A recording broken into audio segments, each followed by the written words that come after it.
The mountain was not a place for love. It was a place where men went to bury it. High above Pine Hollow, where the wind screamed through the pines like something wounded and lost, Silas Blackwood stood beside the icy rush of Painted Creek and pulled a beaver trap from the water.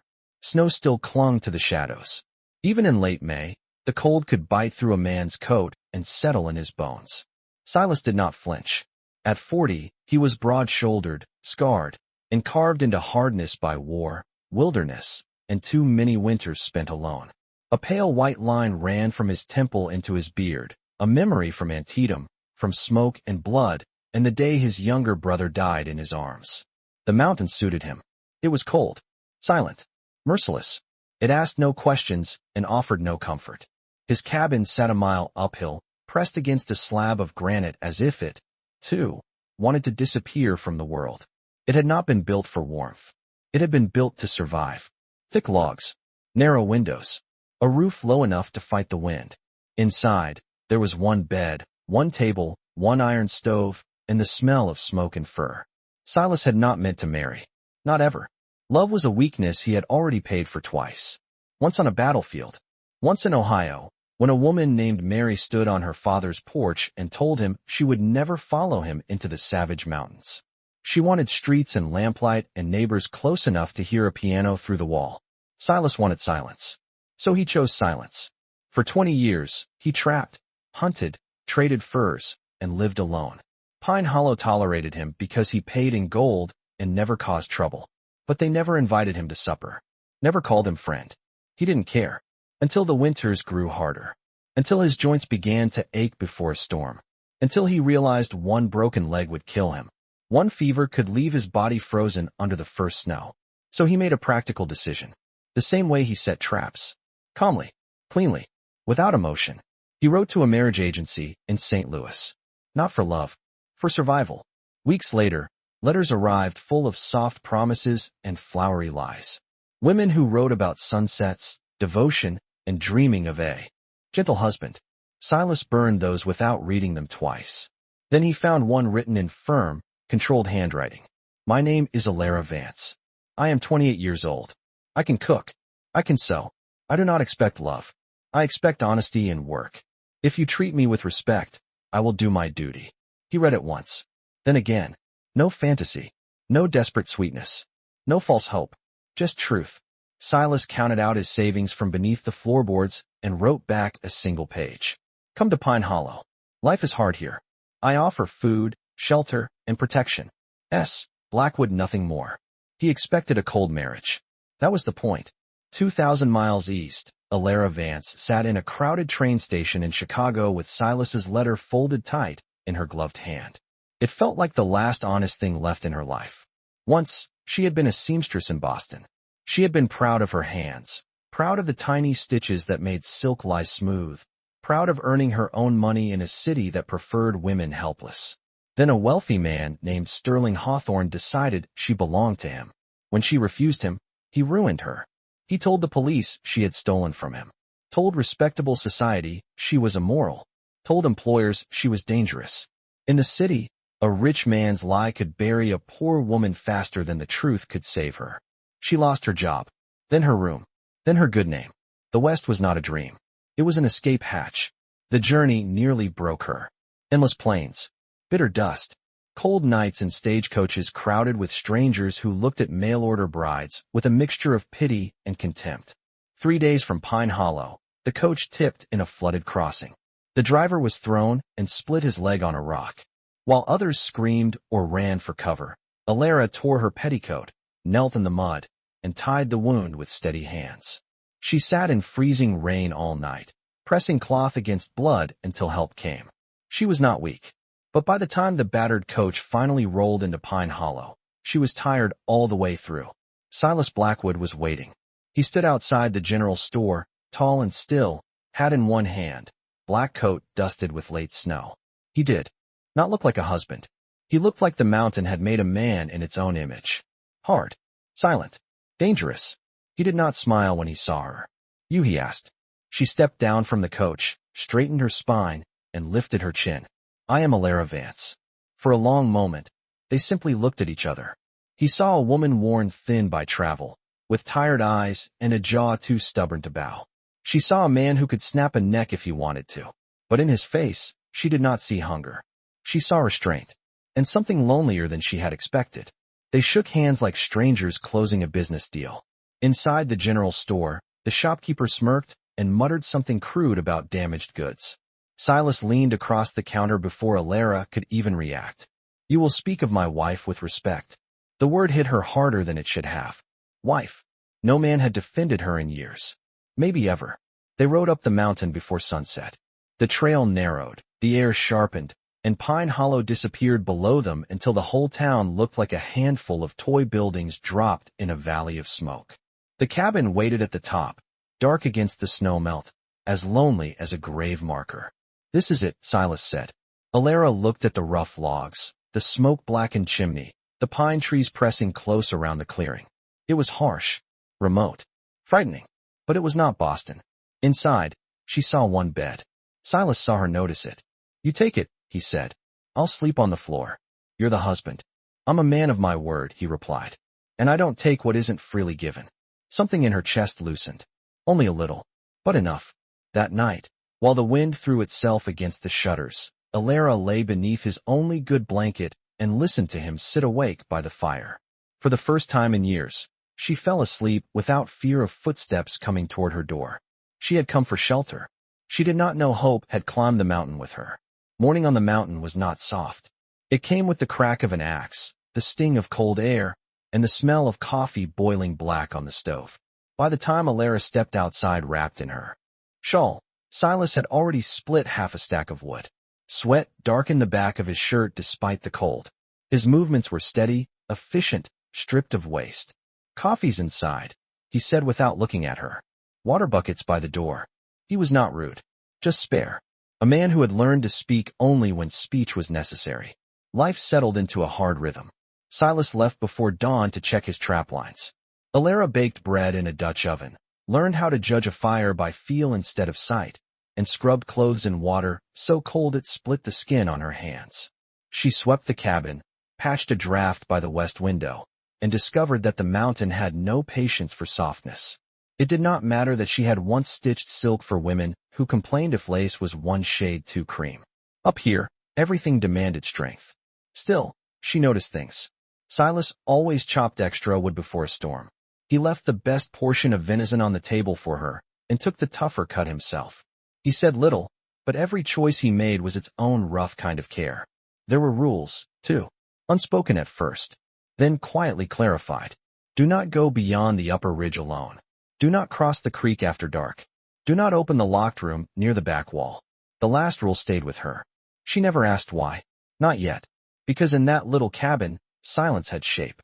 It lived in the pauses between words, in the way Silas looked at the fire too long some nights, in the hard line of his mouth whenever thunder rolled over the peaks. There was pain in him. Not wild pain. Buried pain. The kind a man feeds to himself one small bite at a time until it becomes part of his bones. One afternoon, Alara tried to split wood while Silas was away.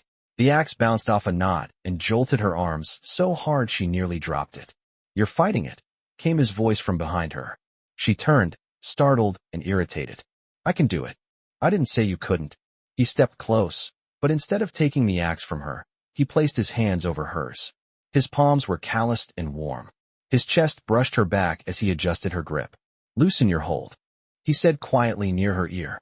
"Let the weight do the work." They swung together. The log split clean down the middle. For one suspended second, neither of them moved. She could feel the steady heat of him at her back. Not grabbing, not claiming, just there. It startled her. Maybe it startled him more, because he stepped away almost at once. "That's the way," he muttered, already walking toward the shed. Alara stood still for a long moment, the handle of the axe warm in her palms. The mountain was cold, but something in that cabin had begun, very quietly, to thaw. Spring in the mountains was a liar. One evening, the wind turned hard without warning, and snow slammed sideways against the cabin as if winter had come back in anger. The shutters rattled. The walls groaned. The fire burned hot, but the drafts slipping through the logs still found every inch of exposed skin. Alara sat on the edge of the bed wrapped in 2 blankets, trying not to shiver hard enough for him to notice. Silas noticed anyway. "This cold will get worse," he said. "I'm fine." "You're not." He stood by the hearth for another moment, jaw tight, as if the next words cost him something. "We need to share the bed for warmth," he said at last. "Nothing more." Her body went rigid. The last time a man had said nothing more, it had been a lie. Silas must have seen the fear move across her face, because he lifted both hands, open and empty. "Just sleep," he said. "That's all." There was no pressure in his voice, no impatience. He waited for her answer like it mattered. Maybe because it did. She nodded once. They lay back to back at first, fully clothed beneath the heavy blankets, each of them careful not to crowd the other. The storm raged outside. Snow struck the cabin walls. A shutter slammed loose, and Alara gasped before she could stop herself. Then she felt his hand reach behind him in the dark. He found hers. He did not pull her closer. He only held on. "It's just the wind," he said. She let out a shaky breath. "I know." But she did not let go. In the morning, pale sunlight leaked through the narrow windows. Their hands were still linked between them. Neither of them spoke of it. They did not need to. Something had shifted. The marriage was still cold, but it was no longer empty. Pine Hollow did not know what to do with Alara. When she and Silas rode down for supplies, heads turned before they even tied their horses. People stared openly, some out of curiosity, some out of cruelty, a few simply because they had never thought Silas Blackwood would take a wife at all. In the general store, a woman tugged her little boy closer and muttered a word under her breath. "Prostitute." The shame hit Alara with the old force of a bruise pressed too hard. She nearly stepped back. Silas stepped forward first. "If I hear that word again," he said, his voice low and steady, "I will break your jaw." No one laughed. No one tested him. The silence that followed him out of the store felt sharper than shouting. On the ride home, Alara watched his broad back in the saddle and the easy strength with which he guided his horse up the narrow trail. "You didn't have to do that," she said. "Yes," he answered.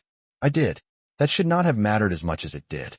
But for a woman who had been forced to carry every insult alone, it felt like someone had finally stepped into the storm beside her. That night, something in her gave way. She told him about Sterling. Not all at once. Not cleanly. The story came in broken pieces by firelight. The locked sewing room, the hand on her wrist, the promises turned threats, the lies he spread after she fought him off with a pair of shears trembling in her fist. Silas listened without interruption. The only sign of emotion was the way his jaw tightened and one hand curled slowly into a fist over his knee. When she was done, she expected disgust. Pity, perhaps. He gave her neither. He crossed the small room, lowered himself in front of her, and said, "You survived." Her throat tightened. "That makes you brave." Brave. No one had ever given her that word before. She broke then, quietly at first, then all at once. Silas gathered her carefully into his arms, as if she were something precious and damaged at the same time. He did not hush her, did not rush her. He simply held her and let the pain run out where it had been trapped too long. When she finally lifted her head, their faces were close enough for her to see the tiny pale line crossing his eyebrow. "I want to kiss you," he said, "but only if you want me to. No demand, no claim, only a choice laid gently in her hands." "I do," she whispered. The kiss was slow, careful, almost reverent, like a question both of them had been afraid to ask. And when it ended, the room felt changed. Not safer, more dangerous than that. Warmer. Warmth did not make Silas softer. Not at first. If anything, it made him more guarded. The more Alara became real to him, the more he seemed to remember how much a man could lose. She saw it in the way he went quiet after a gentle moment, in the way he would brush her hand, then step back as if he had crossed some invisible line, in the way he sometimes watched her when he thought she wouldn't notice, with a look too conflicted to be called peace. Then one afternoon, while sweeping near the back wall, Alara found the old brass key left in the lock. The room he had forbidden. She stood there for a long moment, hand on the knob, caught between caution and curiosity. Then she turned it. The room smelled faintly of dust and cedar. Inside were old trunks, a child's wooden horse with one wheel missing, a folded army coat, and a small tin box on a shelf.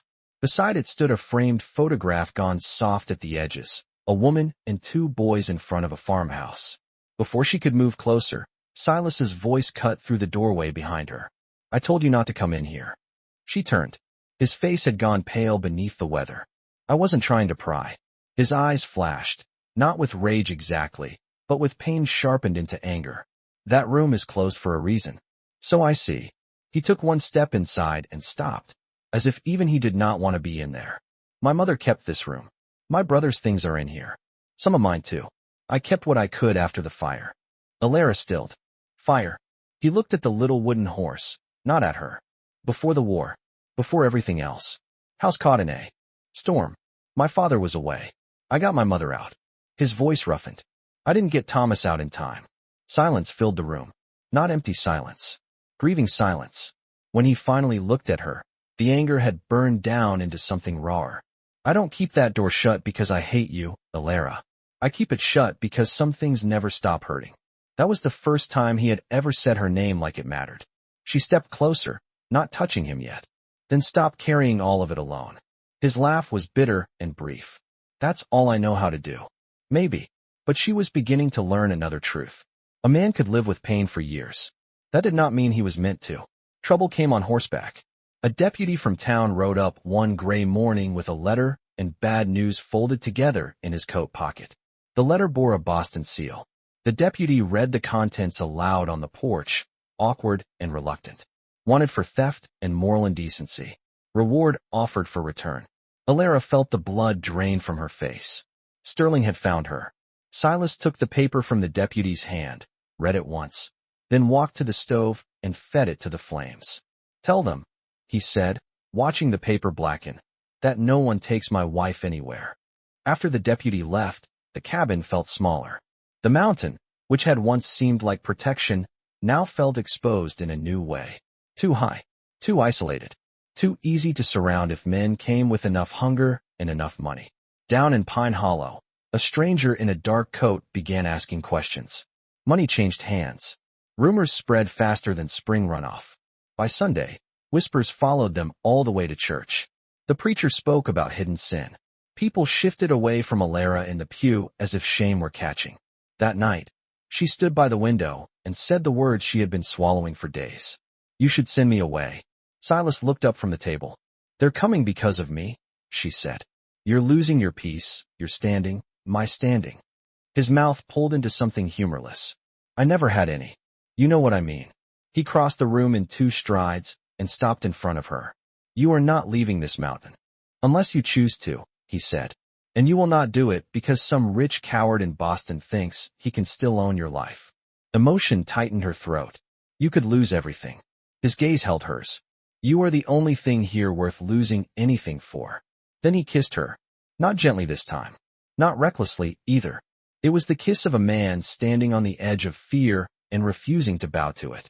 For a few breathless moments, anger and tenderness blurred into something hot enough to undo them both. Then Silas pulled back. Breathing hard, forehead against hers, he whispered, not because we're frightened. It took her a second to understand. He was stopping. Choosing restraint when desire and fear were both telling him not to.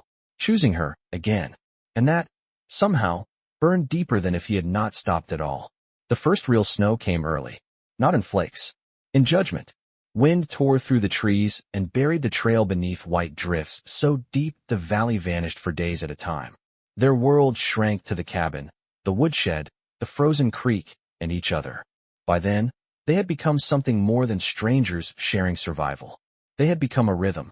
Silas stacked wood while Alara salted meat. She mended his coat by lamplight while he sharpened traps beside the stove.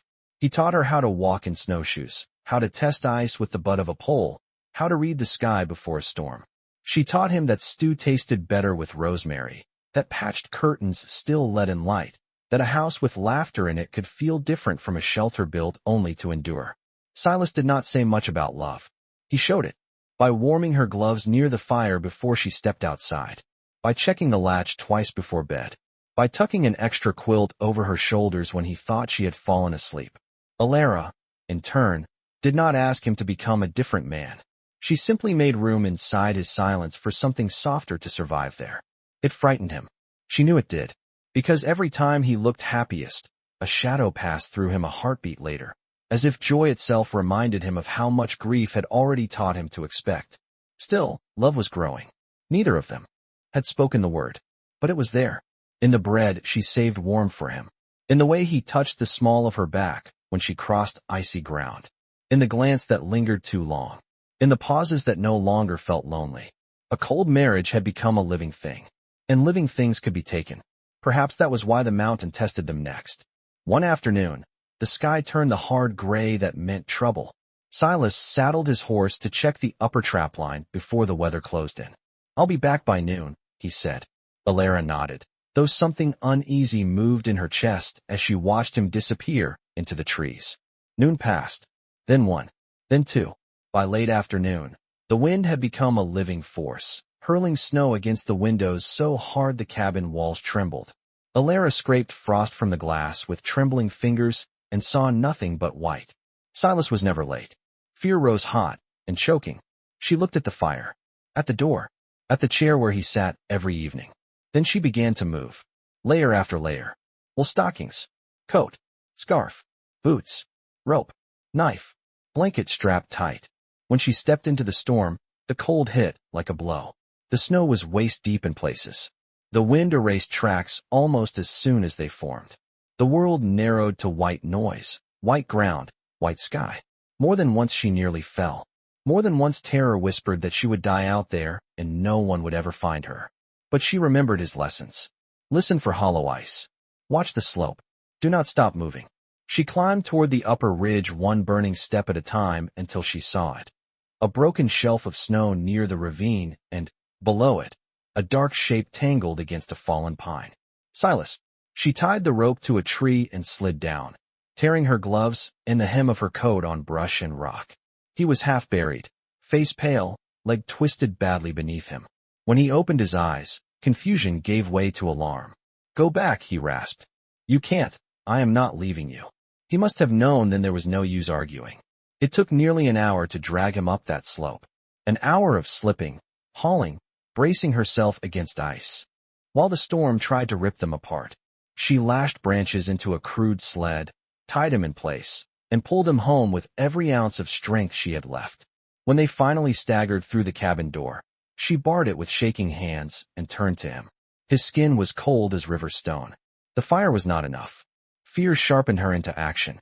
She stripped away his frozen outer layers, wrapped hot cloth around his hands, then climbed under the heavy buffalo robes beside him, giving him the only warmth left she could trust.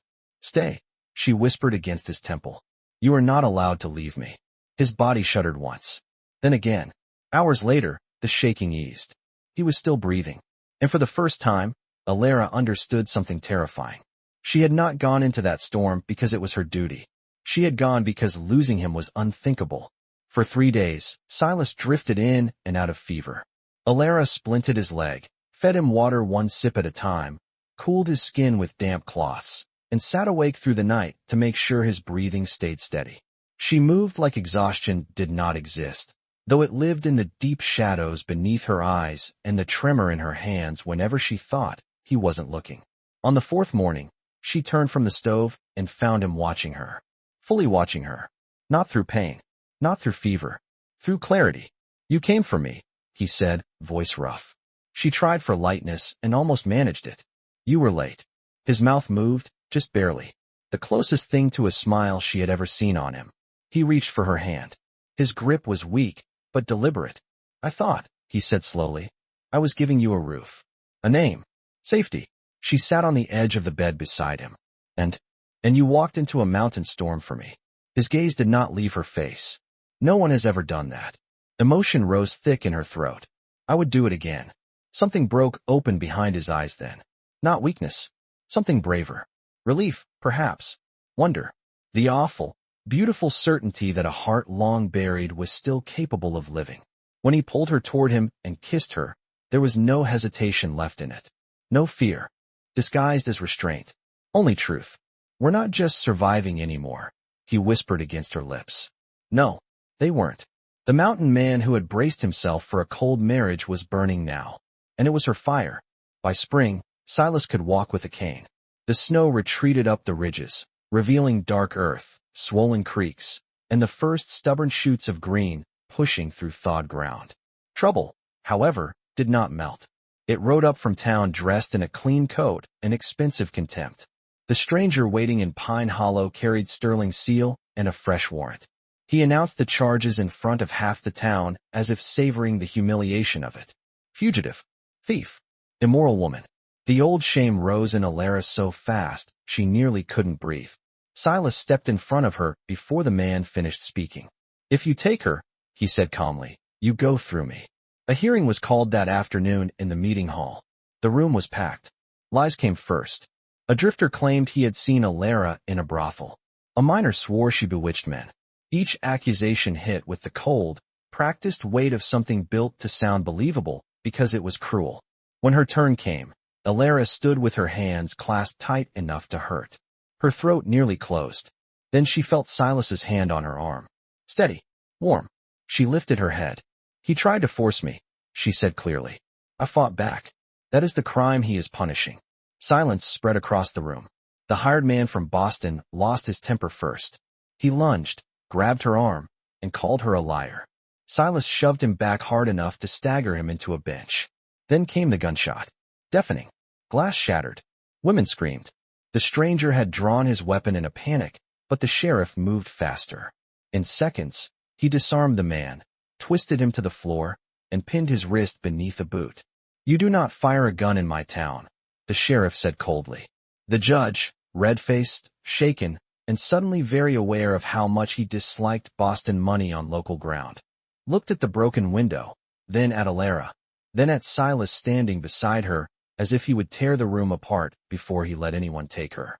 The warrant is dismissed, he declared. Mrs. Blackwood is free. The room went still. Then a hat came off. Then another. No one apologized.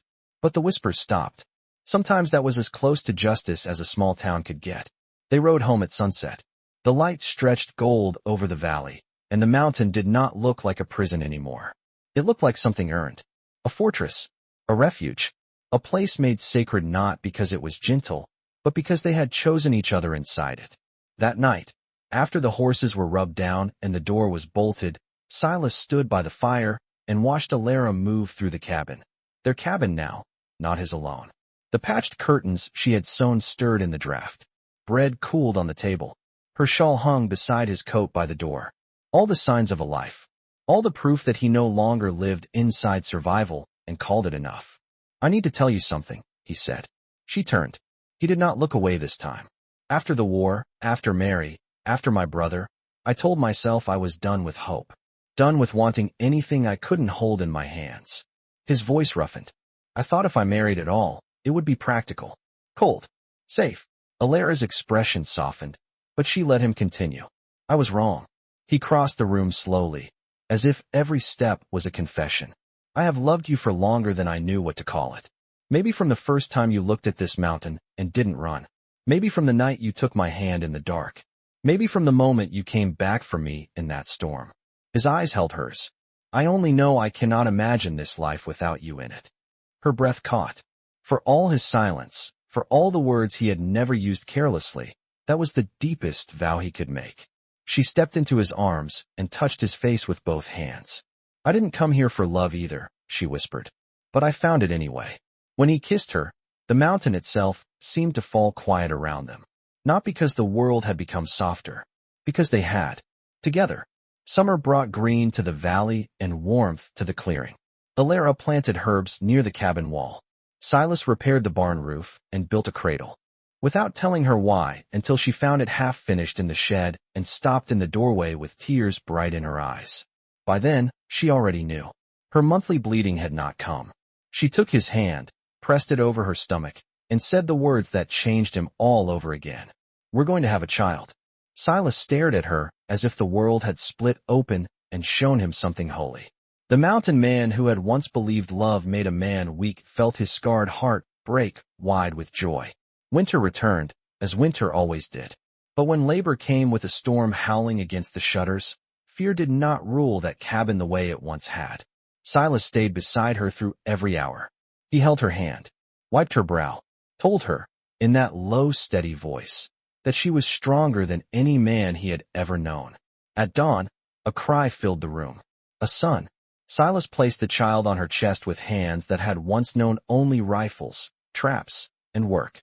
Tears ran down his weathered face without shame. "What do we call him?" he asked. Alara looked from the baby to the man beside her.